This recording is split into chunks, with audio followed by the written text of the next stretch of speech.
Para finales de la década de los 80, en muchos sectores del planeta se estaba viviendo un mundo en el cual muchos lo percibían como sencillamente un mundo de promesas no cumplidas. El advenimiento y el desarrollo del capitalismo industrial, que estaba cooptando todos los sectores de la población, prometía al mismo tiempo un gran progreso, un gran bienestar material.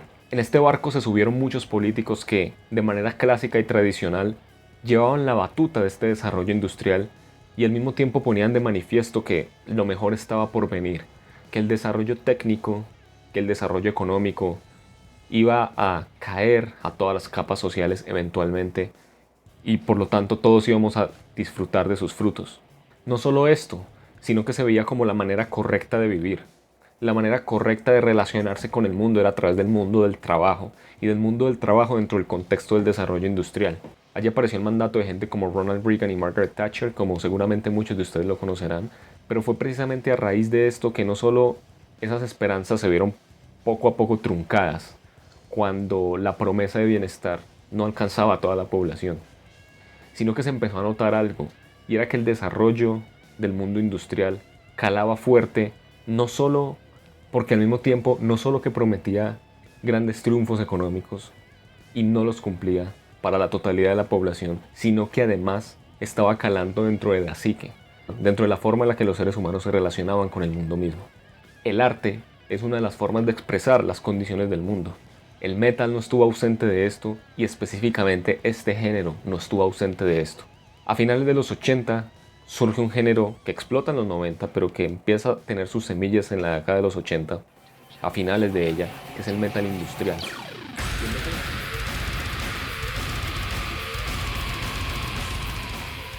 Y el metal industrial aparecía como el soundtrack de este capitalismo industrial avanzado, cuyas promesas no solo no se podían cumplir y no se habían cumplido en todas las capas sociales, sino que además estaba generando estragos en la mente y en la psique.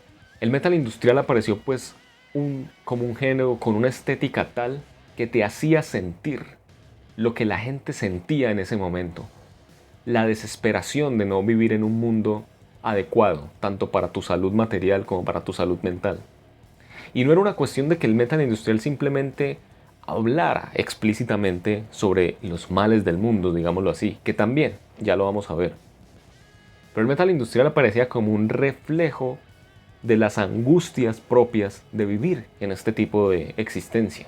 Cuando escuchamos un disco clásico de metal industrial, estamos escuchando un disco que se siente mecánico, apático, desinteresado, completamente desligado de conceptos como gozo o felicidad. El metal industrial generaba un sonido opresor porque el mundo era opresor.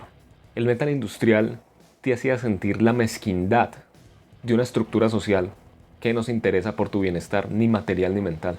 Estos músicos reflejaban eso en su sonido y por eso me parecía tan interesante hablar un poco de qué es el metal industrial, cuál fue su desarrollo a lo largo de las décadas que lo han compuesto.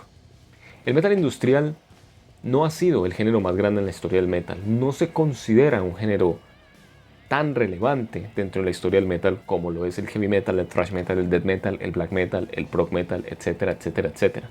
Pero fue tan importante por el sonido que representó y por el cambio que tuvo el mundo del metal espiritualmente a finales de los 80, que me parece uno de los géneros más importantes. Y no solo esto, sino por las características sonoras y estéticas que presentaba el género, creo que bien podría presentarse el metal industrial como un género dentro de la familia del metal extremo, que es una de las tesis que quiero defender aquí, que fue una de las tesis que quise defender en su momento con mi amigo José cuando grabamos la charla sobre la historia del metal extremo.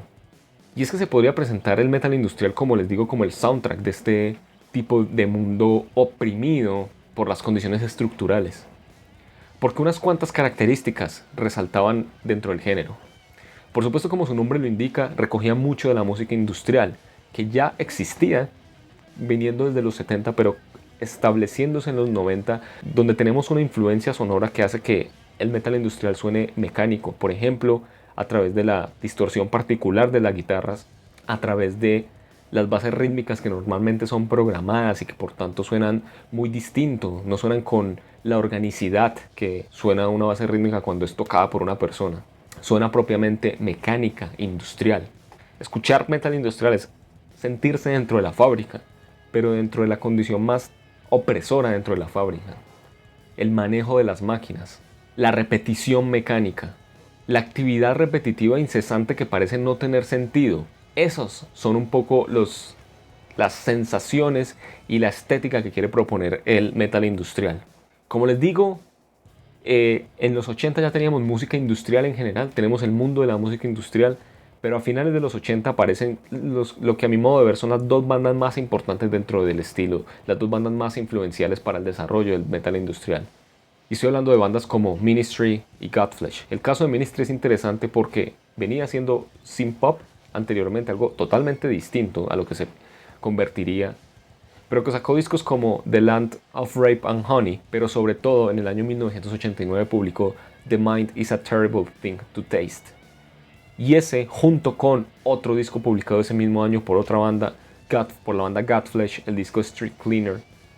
Para mí estos son los discos más importantes dentro del metal industrial, los que le dieron el puntapié, ambos del año 1989.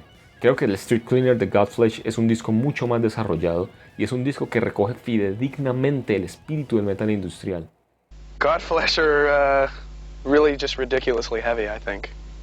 And they're one of the few bands that can make you wonder whether or not your batteries are running out on your stereo. And that's a hell of a feat. Quizás es un disco difícil de escuchar, pero es el disco que mejor refleja y de manera muy temprana dentro del género que se proponía. Street Cleaner es un disco brutal, repetitivo, oscuro, lento, donde hay voces gritadas, donde se siente la desesperación, la desazón.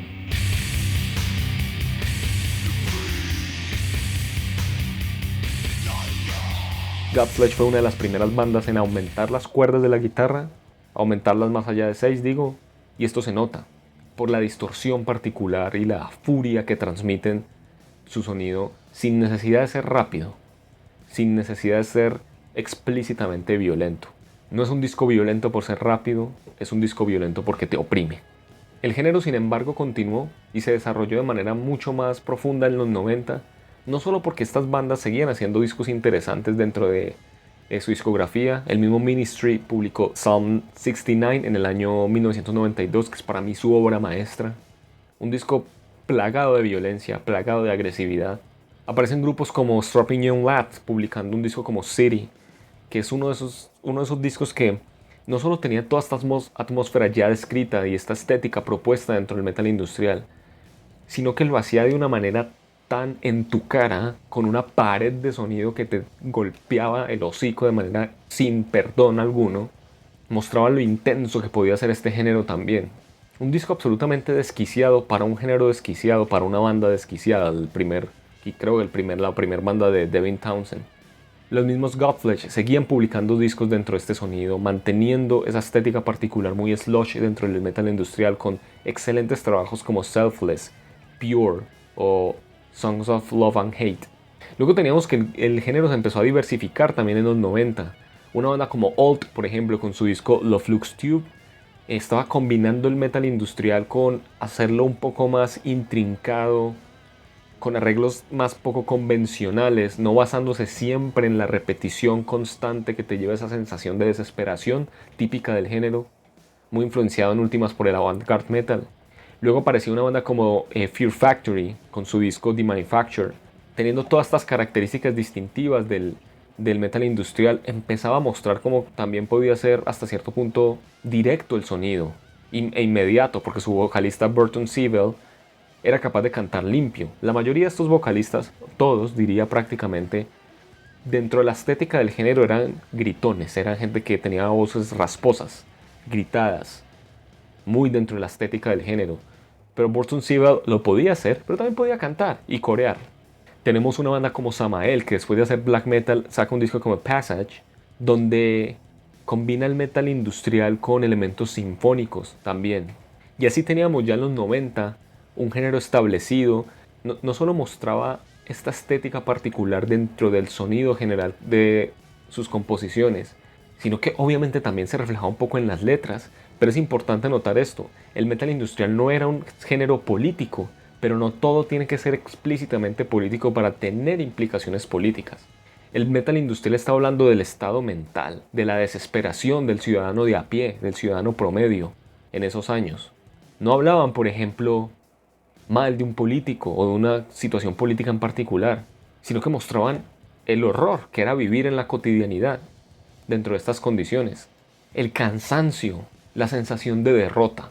Tenemos, por ejemplo, Strapping Young Lad hablando en una de sus letras de la canción Underneath the Waves, diciendo lo siguiente, y perdónenme la traducción: cansado de esperar, cansado de luchar, cansado de esperar por nada, enfermo de mentir, enfermo de tratar, cansado de esperar por nada. Killing Joke, que venía haciendo post-punk y no directamente hicieron metal industrial, por lo menos en estos años, pero sí estaban metidos ya dentro del mundo industrial, sobre todo el rock industrial, que también se desarrolló en los 90.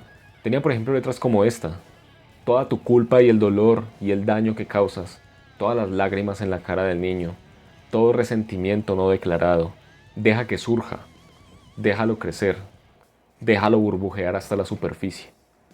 Se nota esta rabia contenida dentro de este mundo que estaba produciendo en la psique de las personas.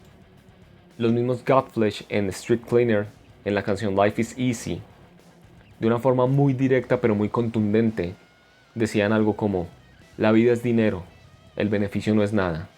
La vida es deuda, es muerte. Es deuda, es muerte.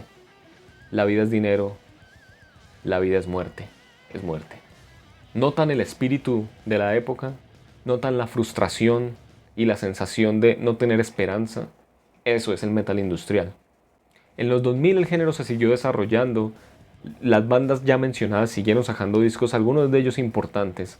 Aparecieron bandas que lo combinaban con otras cosas, ya mencioné ejemplos de combinaciones con el avant-garde metal en Old, con el metal sinfónico en Samael. También agrupaciones que lo combinaban con el black metal como Thorns, que es un grupo compuesto por ex integrantes o integrantes en ese momento de Satyricon, Mayhem.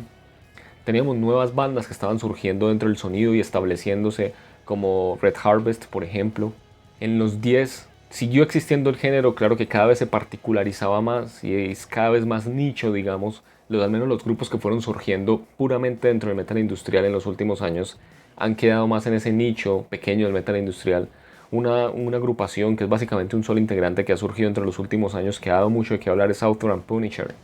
Es música hecha por un ingeniero que él mismo construye sus propios instrumentos o hace máquinas que crean sonido, básicamente, llevando la música industrial hasta el límite, haciéndola literalmente industrial. También es importante remarcar que del metal industrial surgieron algunos géneros derivados, como el Neue Deutsche Harte, donde por supuesto Rammstein es su grupo más importante. Básicamente simplificaba un poco la fórmula del metal industrial y la hacía un poco más directa e inmediata. También aparecieron géneros muy menores como el cyber metal, del cual quizás hablaremos en un momento, porque el enfoque del video era el sonido originario y la esencia pura del metal industrial. Eso es lo que les quería presentar el día de hoy. Esto es el metal industrial, uno de mis géneros favoritos, un género que vale totalmente la pena, pero un género un poco difícil de escuchar, y por su crudeza y su violencia, sin duda tiene que estar al menos en la discusión dentro de los géneros clásicos del metal extremo. Para mí escuchar Street Cleaner de Godflesh es tan devastador emocionalmente como escuchar el disco más violento de black metal o escuchar el disco más oscuro de death metal. Eso es todo por hoy. ¿Qué opinan ustedes del metal industrial? ¿Qué les parece el sonido? ¿Qué banda les parece interesante? ¿Cuáles son sus discos favoritos? Díganme, ¿qué piensan del género? Denle like además si les interesa este tipo de videos. Si les gusta el metal industrial, sigan el canal y sigan el link de PayPal en la descripción por si quieren contribuir económicamente para seguir mejorando el setup de la edición y producción de videos. Eso es todo por hoy. Nos vemos la próxima.